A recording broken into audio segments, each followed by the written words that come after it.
नमस्कार विद्यार्थी मित्रांनो, पुन्हा एकदा माझ्या या यूट्यूब चॅनलमध्ये सर्वांचं स्वागत आहे. जसं की आपण मागच्या व्हिडिओमध्ये पाहिलं होतं संख्याज्ञान, ह्याच्यामधला घटक एक पाहिला होता. संख्याज्ञानामध्ये उपघटक पाहिला होता आंतरराष्ट्रीय व रोमन संख्याचिन्हे. आजच्या या व्हिडिओमध्ये आपण पाहणार आहोत 10 अंकापर्यंतच्या संख्यांचे वाचन व लेखन. त्याचबरोबर पुढे येणाऱ्या व्हिडिओजमध्ये आपण हे पूर्ण जे उपघटक आहेत, तिसरा अंकांची दर्शनी किंमत, स्थानिक किंमत, विस्तारित मांडणी वगैरे, हे बरेचसे आपल्याला घटक पुढे पूर्ण करायचे आहेत. तत्पूर्वी जर माझ्या चॅनलवरती तुम्ही नवीन असाल तर चॅनलला सबस्क्राईब करून ठेवा, जेणेकरून हे सर्व व्हिडिओज तुम्हाला बघायला मिळतील. चला तर मग आपण सुरुवात करूया. आजचा आपला दुसरा घटक 10 अंकापर्यंतच्या संख्यांचे वाचन व लेखन कसे करावे हे या व्हिडिओमध्ये. त्याचबरोबर मागील काही प्रश्नपत्रिका आहेत, त्याच्यातले जे प्रश्न आलेले आहेत, ह्या परीक्षेमध्ये, शिष्यवृत्ती परीक्षेमध्ये जे प्रश्न आलेले आहेत, ते प्रश्नसुद्धा आपण इथे घेणार आहोत. तर हा व्हिडिओ नक्की शेवटपर्यंत बघा आणि व्हिडिओ आवडल्यास तर व्हिडिओला लाईक जरूर करा. चला तर मग पुढे जाऊया. आपण सुरुवात करूया 10 अंकापर्यंतच्या संख्यांचे वाचन व लेखन. मग हे पहा, आता हा जर घटक तुम्हाला समजून घ्यायचा असेल तर पहिले तुम्हाला हे लक्षात ठेवावं लागेल. काय लक्षात ठेवायचं इथे बघा, हे लक्षात ठेवा. काय लक्षात ठेवायचं तुम्हाला? पहिला, संख्या लेखन करताना आपण दशमान्य पद्धतीचा वापर करतो. जे आपण संख्या लेखन करतो ते दशमान्य पद्धतीचा वापर करत असतो. त्याचबरोबर बघा, डावीकडील स्थान हे त्याचे उजवीकडील स्थानापेक्षा 10 पटीने जास्त असते. जसं की मला जर लिहायचे असेल 23, तर 23 लिहत असताना डावीकडील जे स्थान आहे, म्हणजेच हा 2, ह्याला आपण 20 असं म्हणणार. म्हणजेच हा जो 3 आहे, एकक स्थान आहे, ह्याच्या 10 पटीने जास्त आहे. म्हणून बघा, इथे एक उदाहरण दिलेलं आहे, 333. ह्याला मी कसं लिहिणार? 300 अधिक 30 अधिक 3. म्हणजेच हा जो दुसरा आहे, दुसऱ्या स्थानी आहे, तो उजवीकडून दुसऱ्या स्थानावर आहे. त्याची जर आपण किंमत बघितली तर 30 आहे आणि त्याचे परत डाव्या बाजूला आहे, त्याची जर किंमत बघितली तर 300, आणि असे तिन्ही मिळून म्हणजेच 300 अधिक 30 अधिक 3 मिळून होतात 333. हे बघा, इथे तुम्हाला दिसून येईल. एकक स्थान गुणिले 10 केलं तर आपल्याला काय मिळतं? दशक स्थान. किंवा दशक स्थान गुणिले 10 केलं तर आपल्याला काय मिळतं? शतक स्थान. आणि अशाच प्रकारे आपल्याला संख्या लेखन करायचं आहे किंवा वाचताना सुद्धा हेच करायचं आहे, कोणत्या स्थानी आहे. मग बघा, पुढे खूप महत्त्वाचं आहे. पुढचा जो मुद्दा आहे तोच खूप महत्त्वाचा आहे. याच्यामध्ये तुम्हाला दिसून येईल की हे जे इथे तिसरा पॉईंट आहे, त्याच्यामध्ये काय सांगितलं बघा, 10 अंकी संख्यांचे जर वाचन करायचे असेल तर काय तुम्हाला इथे सांगितलं आहे? 10 अंकी संख्याचे वाचन करताना खालीलप्रमाणे गट करून वाचावे. गट केल्यानंतरच वाचावे. बघा, किती गट केलेत आपण? 1, 2, 3, 4 आणि 5. पहिल्या गटामध्ये काय काय घेतले तर एकक, हे लक्षात ठेवायचं, लाईनमध्येच लक्षात ठेवावं लागतील तरच उत्तर बरोबर येणार. दुसरा आहे दशक, शतक. एकक, दशक, शतक, हजार, 10,000, लक्ष, दशलक्ष, कोटी, 10 कोटी, अब्ज. मग हे लाईनमध्ये तुम्हाला पाठांतरच करावे लागतील. एकक, दशक, शतक, हजार, 10,000, लक्ष, दशलक्ष, कोटी, 10 कोटी, अब्ज. अशा प्रकारे तुम्हाला हे 5 गट ह्याच्यामध्ये दिसून येतात. मग 5 गट ह्यासाठी केले की आपल्याला व्यवस्थित संख्या वाचता आली पाहिजे. मग 10 अंकेपर्यंत संख्येचा, आता ही जी वरील संख्या लिहिलेली आहे बघा, हे पहा, इथे तुम्हाला ही जी संख्या दिसते, ही जी संख्या आहे, ही संख्या कशी वाचणार? मग इथे बघा, हे जे आहे तुम्हाला इथे तुम्हाला दिसतंय अब्ज, इथे तुम्हाला दिसतंय कोटी, इथे दिसतंय दशलक्ष, इथे हजार. म्हणजे एक एक जर बघितलं तर इथे आपल्याला पहिला, दुसऱ्याच्यामध्ये हजार, तिसऱ्याच्यामध्ये लक्ष, चौथ्याच्यामध्ये कोटी आणि पाचव्याच्यामध्ये अब्ज. वरील संख्या कशी वाचणार तर तुम्हाला इथे दिसून येईल बघा, 6 अब्ज. काय आहे? 6 अब्ज. इथे 6 अब्ज, हे 6 अब्जामध्ये. 75 कोटी, 75 कोटी हे कोटीमध्ये. 9 लक्ष हे इथे 09 म्हणजेच 9,47,000 47,000 त्याच्याबरोबर 523 ही 523 अशा प्रकारे ही संख्या वाचली जाते. मग पुढे बघा आपल्याला पुढे काय पाहायचं आहे. त्याचबरोबर संख्यांचं वाचन करायचे असेल, कशा प्रकारे वाचन करणार इथे आपण पाहणार आहोत. पुढचा पॉईंट, पुढचा मुद्दा आहे आपला संख्या वाचन. ह्याच संख्या जर वाचायची असेल तर काय करावं लागेल, काय नियम लक्षात ठेवावे लागतील. तर इथे तुम्हाला दिलं आहे बघा, उजवीकडून डावीकडे गट करत जावे. जसं की संख्या माझ्याकडे आहे 1 2 3 4 एवढ्याच संख्या समजा असतील तर मी उजवीकडून डावीकडे गट करत जाणार. ह्या दिशेला कितीचे गट करायचे तर त्याच्यासाठी दुसरा मुद्दा दिलेला आहे बघा. पहिला गट हा एकक, दशक व शतक, एकक, दशक व शतक असा 3चा होईल. आणि त्यानंतर शतकाचे डावीकडे सगळे गट 2-2चे होतील. म्हणजेच 1 2 3 असं जर मला करायचे असेल तर इथे येईल आणि हा इथे गट आहे म्हणजे मी पुढे 0 लिहू शकतो. मग ह्याच्यासाठी उदाहरण दिलं आहे बघा. उदाहरण काय दिलं आहे, उदाहरण तुमच्या लक्षात येईल इथे. उदाहरणार्थ 15 15 0 1 405. मग ह्याला कसं वाचणार. पहिले तर गट केलेत 3, इथे 3चा 2चा 2चा त्याच्यानंतर 2चा. मग इथे बघा हे जे आहेत इथून मी हे पहिले तर मोजणार. पहिला एकक, दशक, शतक, हजार, 10,000, लक्ष, 10,00,000, कोटी अशा प्रकारे सर्व मोजणार. आणि त्याच्यानंतर ह्याला मी लिहिणार बघा. हे इथे हे कोटीमध्ये जात आहे म्हणजे 15 कोटी. हे लक्षमध्ये येतं म्हणजे 15 लक्ष.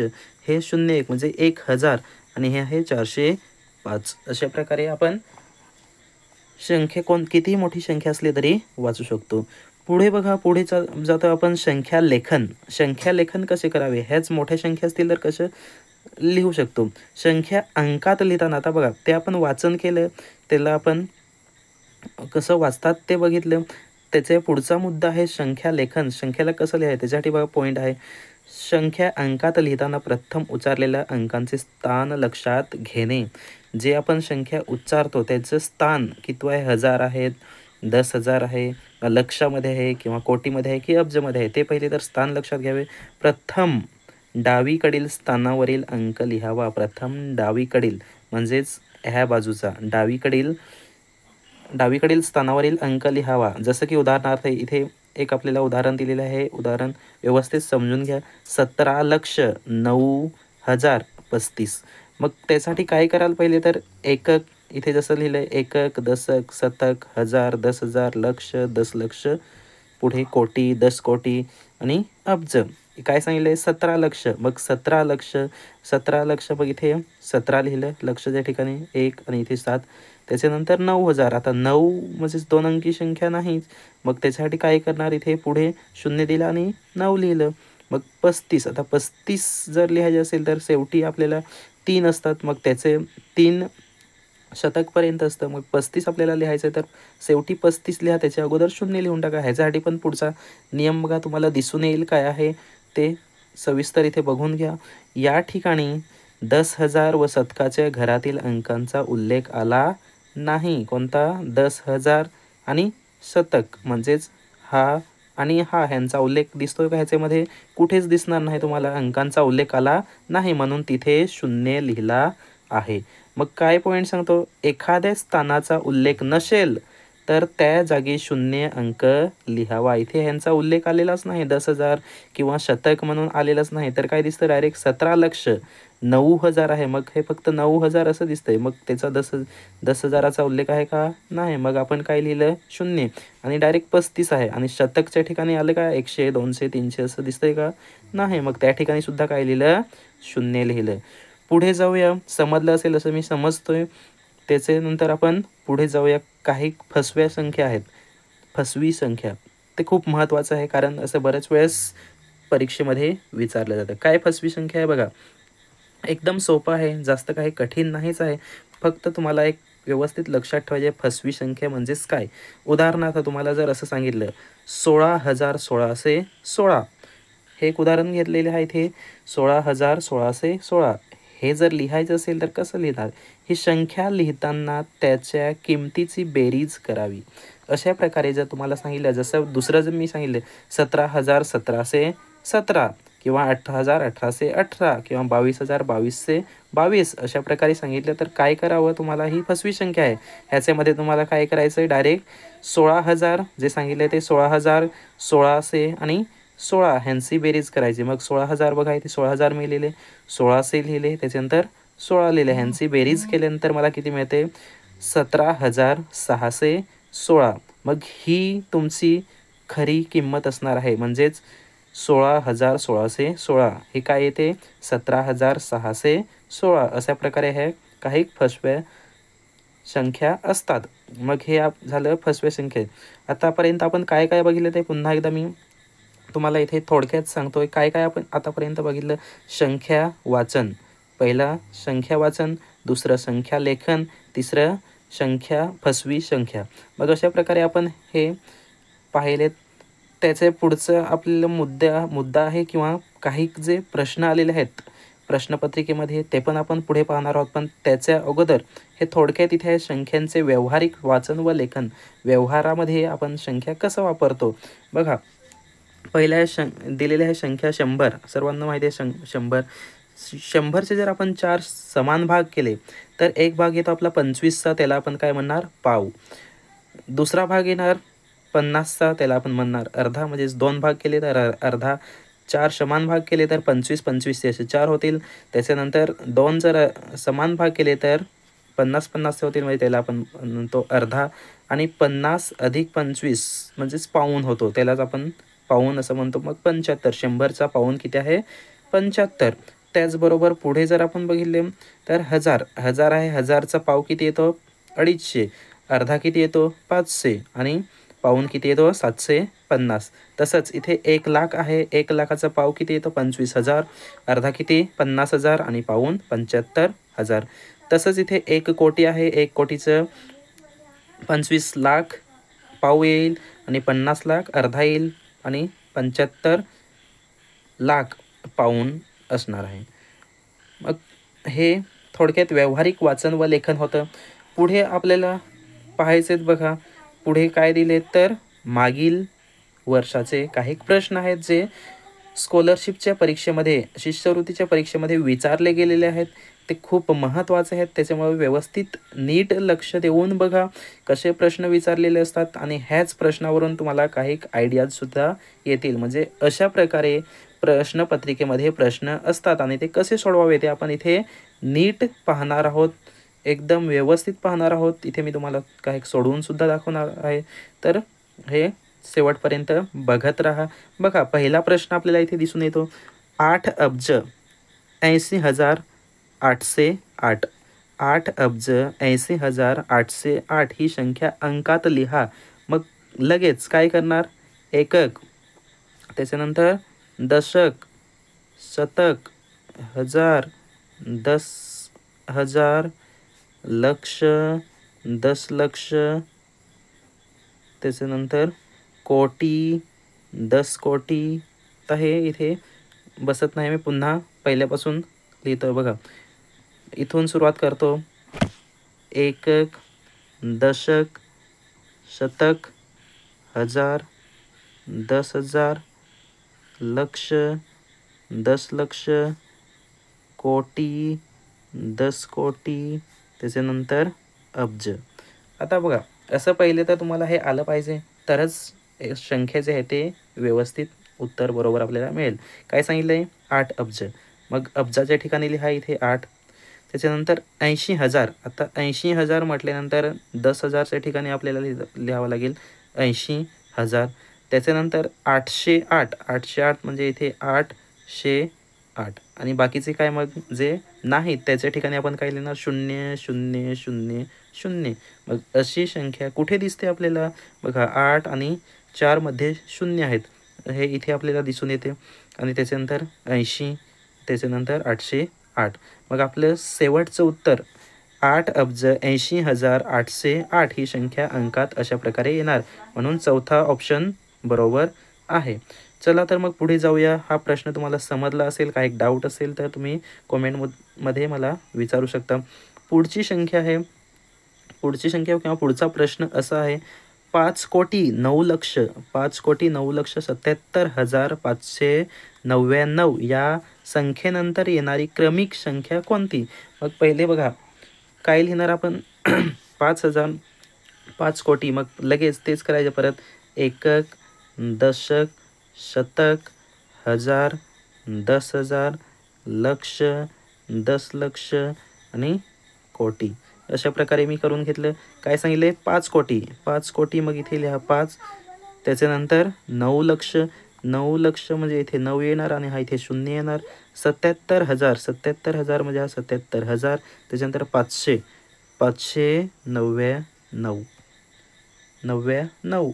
मग ह्याच्यामध्ये जर एक अधिक केला आपण त्याच्यानंतर येणारी म्हणजेच एक अधिक करावा लागेल, म्हणजे इथे 0 होईल, ह्याचा 0 होईल, ह्याचा पण 0 होईल, इथे 0 होईल आणि हा होईल 6. म्हणजे शेवटी 600 अशी संख्या कोणती दिसते तुम्हाला?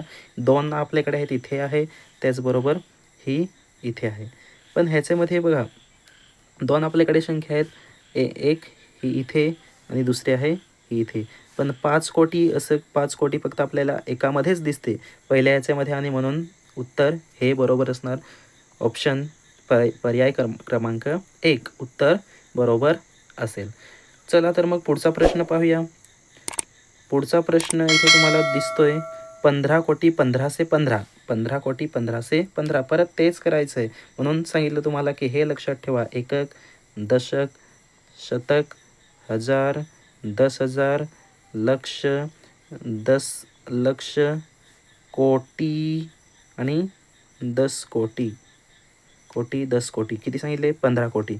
मग लिहा इथे 15, त्याच्यानंतर 1515 1515 म्हणजेच इथे 1515 म्हणजेच आपण म्हणतो 1,000 असेल, 1,000 किंवा 1200 असं म्हणतो. मग 1500 म्हणजेच काय? 1000 वरती 1,000 आणि 1515 म्हटलं 1,515 म्हणजेच 1515. मग पुढे जिथे संख्या नाही तिथे काय देणार? 0 0 0 आणि अशी संख्या आपल्याला कुठे दिसते बघा. 3-3चे गट केले तर इथे येणार, इथे येणार, त्याच्यानंतर इथे येणार. मग 15, त्याच्यानंतर 2 0, त्याच्यानंतर 0 1, 15 15 2 0 2 0, त्याच्यानंतर 0 1, त्याच्यानंतर 515. मग हे उत्तर तुमचं बरोबर असणार. पर्याय क्रमांक 4. हे प्रश्न विचारले आहेत बघा, 2017 विचारलेले आहे. तुम्हाला वर्ष दिसतं इथे. हेच अशाच प्रकारचे प्रश्न तुम्हाला शिष्यवृत्तीच्या परीक्षेमध्ये येणार. पुढचा प्रश्न घेऊया. पुढचा प्रश्न आहे 70,07,000 70,07,000 बघा. 70,07,000 70,07,000 म्हणजेच कसं येणार? पुन्हा तेच आपण करणार. एकक, दशक, शतक, हजार, 10,000, लक्ष आणि 10,00,000. 10,00,000 इथे 70,00,000 सांगितले म्हणजे इथे मी 70 लिहिणार, त्याच्यानंतर 70,07,000 मग 7 इथे येणार आणि बाकी सर्व 0 0 0 0.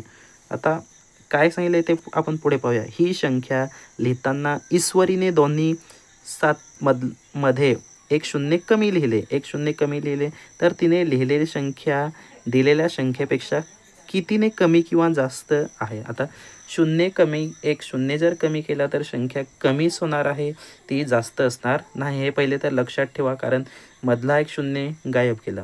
मग समजा हा आपण एखादा शून्य गायब करू, मग ही संख्या किती राहते? ही संख्या ही अशी आपल्याला मिळेल.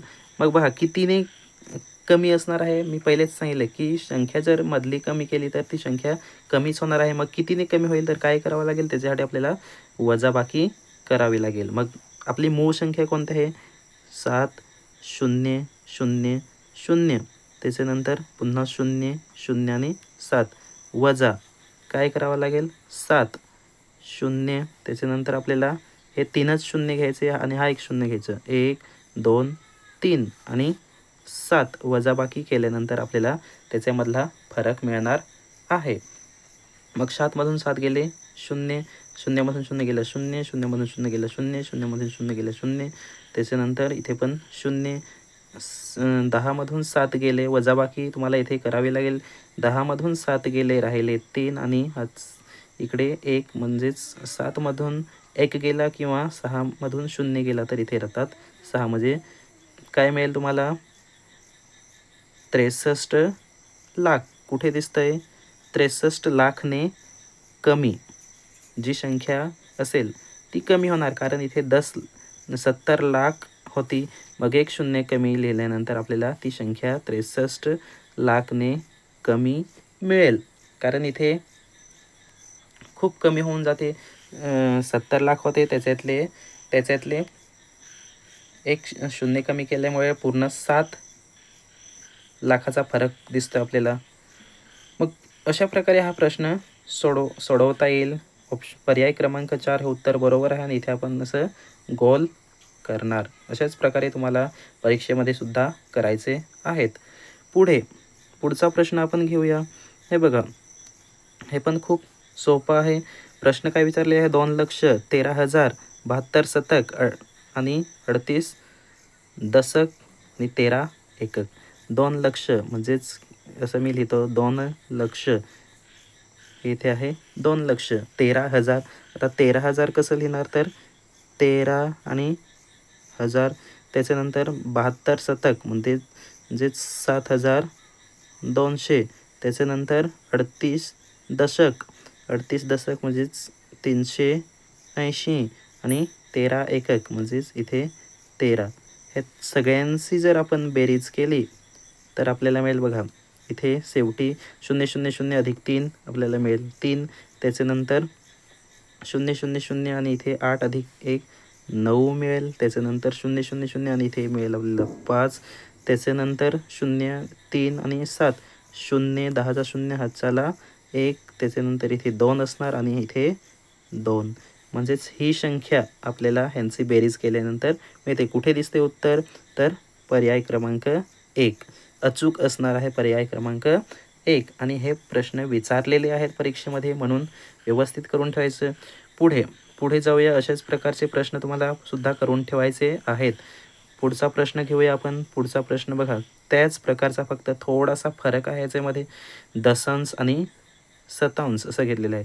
2 दशक बघा, एकक दशक, एकक नंतर दशक, 2 दशक म्हणजेच किती 20, 3 एकक म्हणजेच एकक स्थानी, म्हणजेच हे बेरीज केल्यानंतर आपल्याला मिळणार 23. त्याच्यानंतर 5 शतांश म्हणजेच 5 शतांश म्हणजे 5वा भाग, 100 पैकी 5वा भाग शतांश म्हणजेच एकदम साधं सोपं आहे. 5ला 100ने भाग द्यायचा, तर हे भाग दिल्यानंतर आपल्याला मिळणार 0.05 हे उत्तर आपल्याला मिळणार. त्याचबरोबर 8 दशांश म्हणजे 8ला 10ने भाग देणार, आणि 10ने भाग दिल्यानंतर 0.8 असं आपल्याला मिळणार. मग हे 23 आलेलं आहे, आणि ह्या सगळ्यांची बेरीज जर आपल्याला करायची असेल तर काय करणार बघा, हे इकडे मी करून दाखवतो तुम्हाला. 23 आलेलं आहे आपलं उत्तर. 23 अधिक, आता हा 0.05 जर घ्यायचा असेल तर 0.05, ह्याच्यामध्ये पॉईंट नाही म्हणून 0.00 असं घेणार. त्याच्यानंतर हा 0.8, आणि ह्याच्या पुढे पॉईंट नाही म्हणून, संख्या नाही म्हणून 0. आता इथे जर मी बेरीज केलीच, हे इकडे मी करतो आता. 0 अधिक 5 अधिक 0 किती येणार 5, त्याच्यानंतर 0 अधिक 0 अधिक 8 काय येणार 8, आणि पॉईंट जो पॉईंट आहे जसेच तसा, आणि हे 23 म्हणजेच 23.85 हे उत्तर कुठे दिसतंय तर 23.85 ऑप्शन पर्याय क्रमांक 4 हे अचूक उत्तर असणार आहे, 23.85. पुढचा प्रश्न आपल्याला घ्यायचा आहे. पुढचा प्रश्न बघा, परत तसाच आहे, बेरेजेचाच आहे. 8,712. 8,712 कसं लिहिणार, 8,712 अधिक 13,500. 13,500 म्हणजे 13,000ला, आता बघा, हजारचा जर मला पाव घ्यायचा असेल तर किती येतो 250. अर्धा घ्यायचा असेल तर त्याच्यासाठी आपण व्यावहारिक वाचन लेखन बघितलं होतं. 13,500 म्हणजेच 12,000, त्याच्यानंतर 12,500, त्याच्यानंतर 250 त्याच्यामध्ये मिळवले तर आपल्याला मिळणार 13,500 म्हणजेच 12,000 कुठे इथे मी लिहितो 12,750. 12,750 किती होणार? 12.75. मग ह्याच्यामध्ये आपल्याला मिळवायचे आहेत 8,712. किती येतात? 2 0 अधिक 2 0, हा आला 6, 7 7 14 4, हातचा आला 1, 10चा आणि 11चा 1 2, 21,462. कुठे उत्तर दिसतंय? पर्याय क्रमांक 1 अचूक उत्तर असणार आहे 21,462. 12.75 अधिक 8,712. पुढचा प्रश्न आपण घेऊया. पुढचा प्रश्न, हा प्रश्न रिपीट झालेला आहे, परत आलेला आहे. आता हा मी घेत नाही, हा पण इथे माझ्याकडून डबल झालेला आहे, त्याच्यामुळे हा प्रश्न मी घेणार नाही, कारण हा अगोदरच झालेला आहे. पुढे पहा, सर्वासाठी इथे तुम्हाला प्रश्न दिलेले आहेत. मी प्रश्नांचं एकदा वाचन करतो. काय दिलं आहे? सर्वात मोठी 7 अंकी संख्येपेक्षा 1 ने लहान असणारी संख्या पुढीलपैकी कोणती? ह्याच्यातून तुम्हाला ऑप्शन निवडायचे आहेत आणि कॉमेंट करून मला सांगायचं आहे. त्याचबरोबर पुढचा प्रश्न आहे, सर्वात लहानात लहान अंकी संख्येमधून 1 वजा केल्यास खालीलपैकी कोणती संख्या मिळेल? 5 अंकी मोठ्यात मोठी, 5 अंकी लहानात लहान, 6 अंकी लहानात लहान. अशा प्रकारे तुम्हाला काहीतरी उत्तर मिळणार आहे. ते तुम्ही सोडवून बघा. हे तुमच्यासाठी प्रश्न आहेत, सोडवून बघायचे आणि उत्तर जर आलं तर मला कॉमेंट करून कळवायचं आहे. आणि पुढच्या व्हिडिओसाठी तुम्हाला तयार राहायचं आहे. 3रा व्हिडिओ येणार आहे, हा 2रा व्हिडिओ झाला आहे. त्याच्यानंतर पुढे आपण विस्तारित मांडणी वगैरे पाहणार आहोत. मग असेच व्हिडिओ हे पाहत राहा, कारण खूप महत्त्वाचे गणितासाठी व्हिडिओ मी इथे घेतोय आणि मागचे जे प्रश्न आहेत ते खूप महत्त्वाचे आहेत, त्याच्यावरती जास्त भर द्यायचे. कशा प्रकारचे प्रश्न विचारले जातात ते ह्या व्हिडिओमध्ये तुम्हाला मी सांगितलेलं आहे. मग आजच्या व्हिडिओमध्ये बस एवढंच होतं. पुढचा व्हिडिओ लवकरच येणार आहे. तोपर्यंत व्हिडिओ पाहत राहा आणि नीट अभ्यास करा. शिष्यवृत्तीमध्ये तुम्हाला हमखास यश मिळेल. थँक्यू.